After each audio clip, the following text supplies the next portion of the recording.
अस्सलाम वालेकुम। उम्मीद है सब फार्मर्स खैरियत से होंगे। और आज की ये वीडियो जो है वो बेसिकली इस पर्पज़ के लिए है। हर फार्मर का ये सवाल होता है जो नया बिजनेस करना चाहता है कि मैं कौन सी ऐसी मछली की ब्रीड रखूं या किस चीज़ में फार्मिंग करूं कि मुझे अच्छे से अच्छा मुनाफा मिल जाए और मेरा जो पहला साल है वो नुकसान की बजाय जो है ना मुझे नफ़ा दे सके।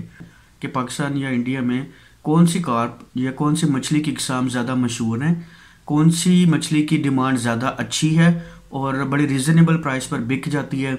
हमें कम्बिनेशन क्या इख्तियार करना चाहिए तालाबों में, यानी कौन कौन सी मछली डालनी चाहिए ताकि हमें फीड का खर्चा भी ज़्यादा ना पड़े और दूसरे अखराजात भी हमारे ज़्यादा ना आए।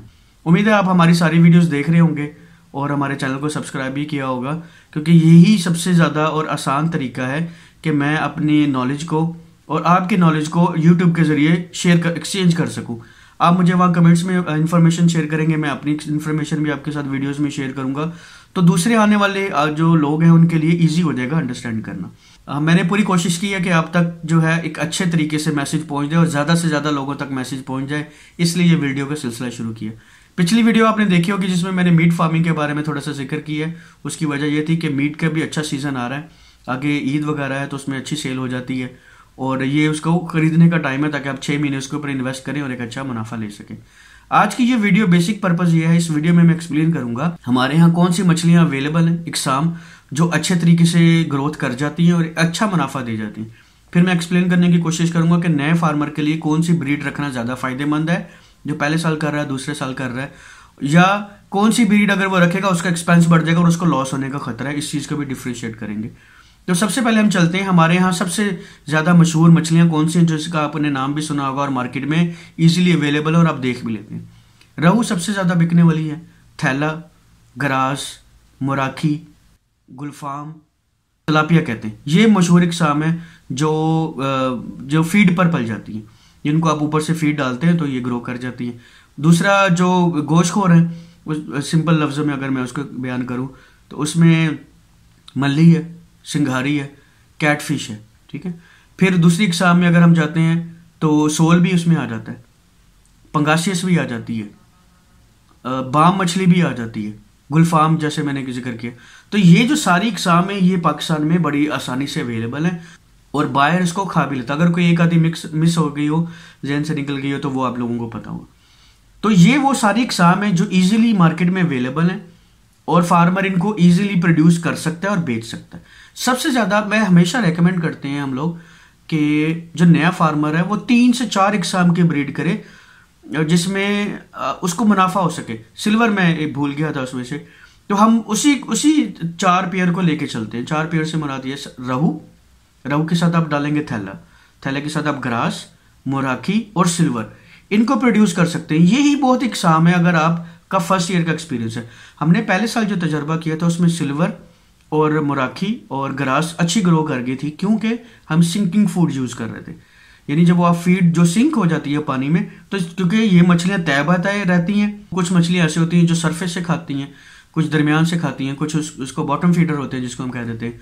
ये टर्मिनोलॉजीज़ हैं बेसिकली, तो मैं कोशिश करता होता हूँ कि सिंपल लफ्ज़ों में इसको जो है ना एक्सप्लेन कर सकूँ। तो हर मछली अपने जब लेवल पर रहती है तो वहाँ से खुराक खाती है।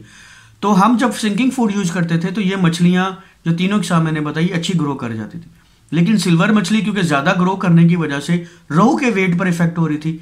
इसी तरह ग्रास जो है अगर ये एवरेज वेट से ज़्यादा ग्रो कर जाए तो ये रहू की ग्रोथ पर इफेक्टिव होती है, ठीक है। तो हमने अगले साल क्या किया, हमने 3 किस्म की मछलियाँ रखी, उसमें रहू, गरास और थैला, इन 3 चीज़ों की प्रोडक्शन की। मोराखी कुछ दाने डाले लेकिन वो हमारे 1.25 किलो से ऊपर नहीं हुए, क्योंकि वो हमने फ्लोटिंग फीड यूज़ की तो उसकी वजह से भी हो जाता है। तो ये कुछ कार्प हैं जो कॉमन कार्प हैं जो नए फार्मर को यूज़ करनी चाहिए। इनके ऊपर फोकस करें। आप 2-3 साल इनकी प्रोडक्शन ले लें, जब आप इनके एक्सपर्ट हो जाएंगे तो आप किसी दूसरी एक्सपेंसिव प्रोजेक्ट पर जा सकते हैं। अच्छा, इनके साथ आप मल्ली भी रख सकते हैं। अगर आपके तालाब में जंगली चिड़ा ज़्यादा है जिसको हम कहते हैं, तो आप मल्ली रख सकते हैं उसमें। मल्ली के साथ साथ आप सिंघारी भी यूज़ कर सकते हैं।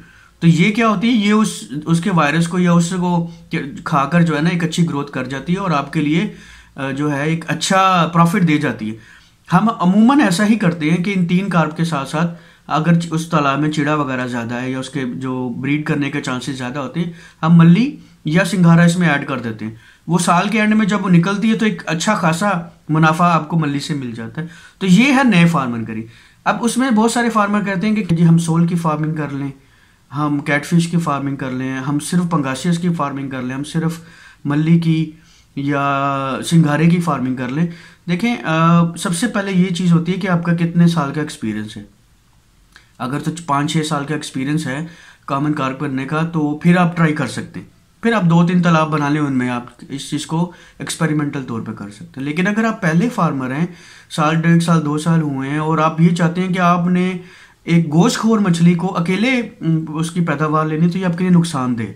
मैं इस चीज़ पर बहुत ज़्यादा एम्फिसाइज करता हूँ, सब लोगों को गाइड करता होता हूँ कि आपने देखना है कि हमारे पास बजट कितना है और मार्केट में सेलेबल क्या चीज़ है। हम किसी चीज़ के बारे में अगर स्पेसिफिकली एक ही चीज़ प्रोड्यूस करें, क्या वो मार्केट में इजीली बिक जाएगी, उसकी इतनी डिमांड है, या हम वो मतलब जो वज़न है उसका रिक्वायर्ड वो कर लेंगे। उसकी मिसाल है कि फ़र्ज़ करें बहुत सारे लोग ये चाहते हैं कि वो अकेले सोल की फार्मिंग करें, तो सोल तो ज़्यादा इस सर्दी के मौसम में मर जाएगा। फ़र्ज़ करें खुदा ना खासा आपको सोल लेट बेचना पड़ता है और टेम्परेचर बाहर 6-7 होता है, पानी का टेम्परेचर 6-7 होता है, तो वो तो मर जाएगा, उसकी तो मोर्टेलिटी हो जाएगी। तो आप किधर जाएंगे? इसका मतलब वो आपको टाइम से निकालना पड़ेगा, उसकी कॉस्ट पूरी उसको जो है ना ज़्यादा सर्दी से पहले पहले आपको ख़त्म करना पड़ेगा। अब उसके रेट चाहे अच्छा है बुरा है, आपको निकालना पड़ेगा।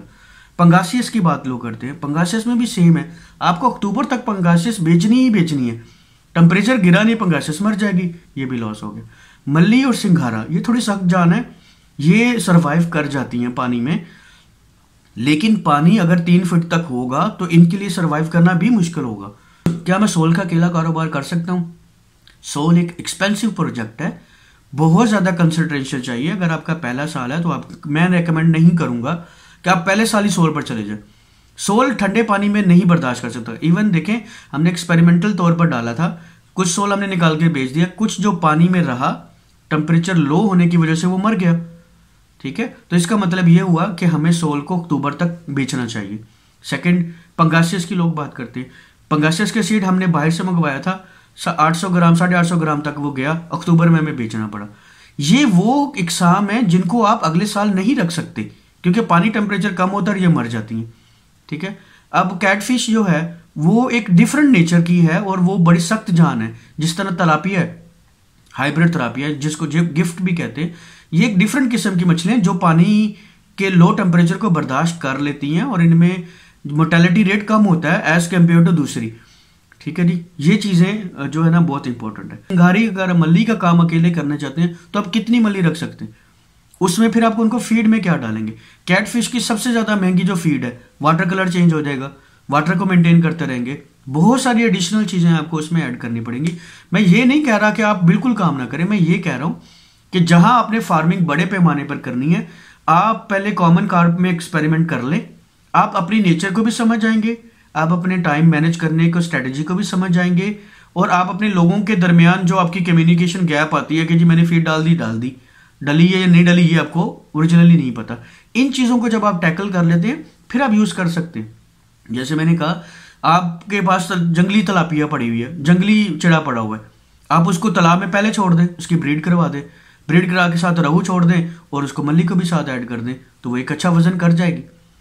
ठीक है, लेकिन ये एक्सपेरिमेंट ऐसे हैं कि जो आप एकड़ों में बड़े ज़मीन पर नहीं कर सकते।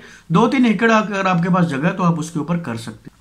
तो ये मेजर इकसाम है। तो मैं नए फार्मर को हमेशा कहता होता हूँ कि आप छोटे पैमाने पर कर रहे हैं या बड़े पैमाने पर कर रहे हैं, तो सबसे पहले आपने बजट देखना है, आपके पास बजट कितना है। मैं ऐसा कहता होता हूँ कि 3 लाख फी एकड़ के हिसाब से आप अपना बजट साइड पे कर लें, जितने एकड़ ज़मीन है उसको मल्टीप्लाई कर लें।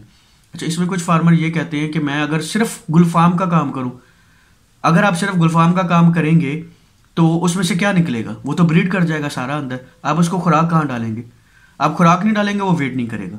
सिंध के फार्मर्स बहुत सारी परेशानियों के शिकार हैं क्योंकि वो नहरी पानी यूज़ करते हैं। उनके लिए क्या, उनके लिए सबसे बेहतर जो चीज़ है उसमें यह है कि वो कॉमन कार्प कर रखें साथ मल्ली। अगर उसमें वायरस आता है जैसे जंगली तलापिया वगैरह आती है तो उसमें सिंघारी रख लें या मल्ली रख लें, वो इसको इस्तेमाल करके अच्छा वजन कर जाएगी। अब साल्टी लेवल, अगर पानी में नमकियात है तो हम क्या करेंगे, तो नमकियात अगर थोड़ी सी ज़्यादा है तो तलापिया की जो नई हाइब्रिड फार्म है वो सरवाइव कर जाती है, लेकिन ग्रोथ पर इफेक्टिव होगी।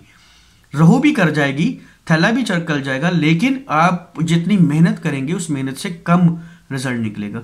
तो ये कुछ एग्जाम है जिसमें मैंने जो है ना बताया कि गोश्त खोर के या दूसरी जो मछलियाँ हैं वो कैसे ग्रो करेंगी।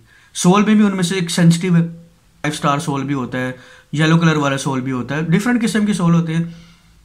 इस सर्दी में जो इस बार हुई है, सोल मर गया पानी में। अगर आप अकेली उसकी ब्रीड कर रहे हैं तो इसका मतलब यह है कि ये भी अलार्मिंग है, आपको टाइम से निकालना पड़ेगा। हमने बेसिकली ये देखना है कि लोएस्ट टेम्परेचर अगर हो जाता है, मार्केट में डिमांड कम होती है, हमारे अखराजात ज़्यादा हैं, अगर हमें मछली रखनी पड़ती है 1 साल के लिए, तो क्या उसकी मोर्टेलिटी ज़्यादा हो जाएगी, नहीं होगी। हमने इस चीज़ को भी देखना है। बज़ाहिर तो किस फार्मर का नहीं दिल करता कि वो सिर्फ मल्ली रखे, पंगासिस रखे, सिंगारी रखे, सोल रखे, कैटफिश रखे, एक इंतहाई अच्छे रेट पर जो है ना वो सैकड़ों टन वो निकाल दे। तो क्या आगे डिमांड है? मैं और आप में से कितने लोग हैं जो कैटफिश खाते? इस चीज़ को भी दें। हम में से कितने लोग हैं जो बाम खाते, सोल खाते, पंगासियस खाते? बहुत कम रेशियो है। तो हमारा किस चीज़ पर फोकस ज़्यादा होना चाहिए? जो सबसे ज़्यादा खाई जाती है, जो ईजिली खाई जाती है। वीडियोस आगे इंशाल्लाह आती जाएंगी। कुछ गैप आ गया था मसरूफियत की वजह से, ग्रुप में भी मैं काफ़ी एक्टिव रहा हूँ, पूरी कोशिश कर रहा हूँ कि सबको इंडिविजुअली भी रिप्लाई करूँ, ग्रुप में भी रहूँ, तो सारी अटेंशन उस तरफ डाइवर्ट हो गई थी, वीडियोस में ज़रा कम टाइम लगा। तो इंशाल्लाह पूरी कोशिश कर रहा हूँ, जैसे मैंने कहा था जनवरी और फरवरी में मैं बहुत सारी वीडियोस ऐड कर दूंगा आपकी इन्फॉर्मेशन के लिए। इसमें भी बहुत सारी इन्फॉर्मेशन रह गई होगी, कमेंट्स बॉक्स में या पर्सनली मैसेज करके मुझे बता सकते हैं कि क्या चीज़ आपको और चाहिए। मैं पूरी कोशिश करूँगा कि उसके ऊपर वीडियो बना दूँ। अस्सलाम, अल्लाह हाफिज़।